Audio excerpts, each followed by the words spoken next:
To traditional tea channel. இன்றைக்கி நம்ம இந்த மாதிரி முறுக்கு செய்ய போகிறோம். எப்படி செய்யறதுன்னு வீடியோக்குள்ளே போய் பார்க்கலாம் வாங்க. இன்றைக்கி நம்ம செய்ய போகிற டிஷ்ஷுக்கு தேவையான பொருள் இந்த கப்பால் 2 கப்பு அரிசி மாவு எடுத்து வச்சுருக்கேன், 3/4 கப்பு மைதா மாவு எடுத்து வச்சுருக்கேன், 1/2 கப்பு ரவை எடுத்து வச்சுருக்கேன். இப்போது இந்த மைதா மாவை இந்த அரிசி மாவோடு போட்டுடலாம். இந்த ரவையும் அரிசி மாவோடு போட்டுடலாம். இப்போ இதில் சின்ன ஸ்பூனால் ஒரு 1/2 ஸ்பூனு மஞ்சள் பொடி போடுறேன். இந்த ஸ்பூனால் 1 ஸ்பூனு பட்டை மிளகா பொடி போடுறேன். நீங்கள் உங்கள் காரத்துக்கு ஏற்ற மாதிரி போட்டுக்கோங்க. அதே ஸ்பூனால் 1/2 ஸ்பூனு உப்பு போடுறேன். இது இவ்வளோ எள்ளு போடுறேன், வெள்ளை எள்ளு போடுறேன். கொஞ்சோண்டு ஓமம் எடுத்து வச்சுருக்கேன். இதை கையில் இப்படி நசுக்கிட்டு அப்படியே போட்டுடலாம். இப்போ இந்த கரண்டியால் நான் எண்ணெய் நல்லா சூடு பண்ணி வச்சுருக்கேன். ஒரு 3 ஸ்பூனு எண்ணெய் ஊற்றிக்கலாம்.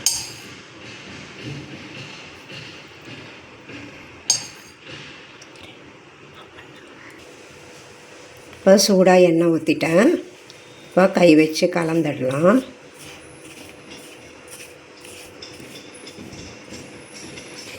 இப்போது நல்லா கலந்துட்டேன். இப்போது கொஞ்சம் கொஞ்சமாக தண்ணி ஊற்றி சப்பாத்தி மாவு பதத்துக்கு பிசைஞ்சு எடுத்துடலாம். பாருங்கள், பிசைஞ்சிட்டேன். கொஞ்சம் தளர, அது பாருங்கள் இப்படி போகிற மாதிரி கொஞ்சம் தளர பிசைங்க. ஏன்னா ரவை போட்டிருக்கோம். ஒரு 10 நிமிஷம் ஊறட்டும். பாருங்கள், நல்லா மாவு கெட்டியாகிடுச்சு.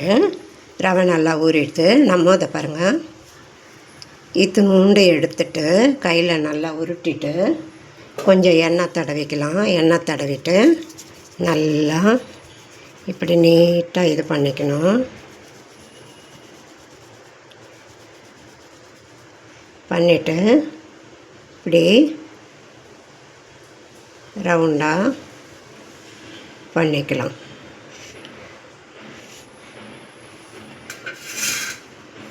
இது மாதிரி இன்னொன்று செஞ்சு காமிக்கிறேன்.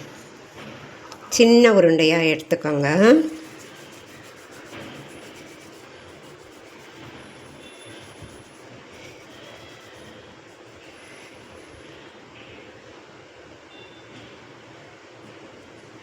இந்த 2 முனையும் ஒன்றா சேர்த்துடணும், அவ்வளோதான். இதை பாருங்கள், இது மாதிரி எல்லாத்தையும் செஞ்சு வச்சுக்கலாம். இப்போ பாருங்கள், அந்த மாவை இந்த மாதிரி செஞ்சு எடுத்துன்னு வந்துட்டேன். இப்போ எண்ணெயை சூடு பண்ணி இதை போட்டு எடுத்துடலாம்.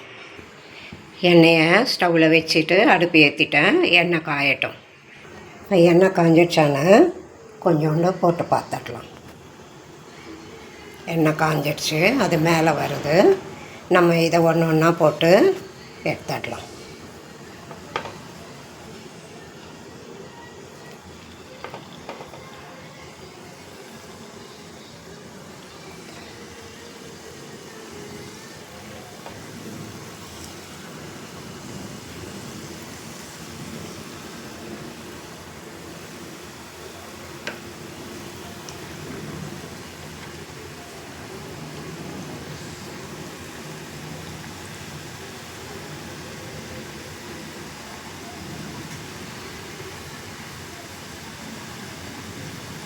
பாருங்கள், கொஞ்சம் 2 நிமிஷம் போட்டு இப்படி கலரி விட்டுடுங்க. அடுப்பை கொஞ்சம் சிம்மிலேயே வச்சுக்கோங்க. அப்போ தான் நல்லா வெந்து வரும்.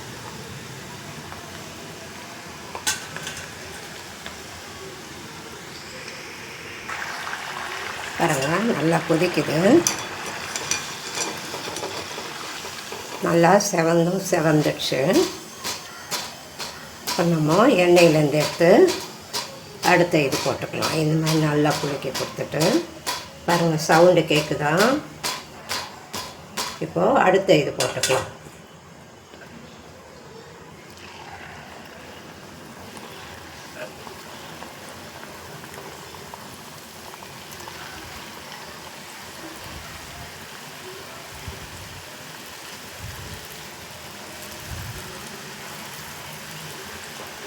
இது மாதிரி எல்லாத்தையும் போட்டு எடுத்துடலாம். இது பாருங்கள், நான் எல்லாத்தையும் போட்டு எடுத்துட்டேன்.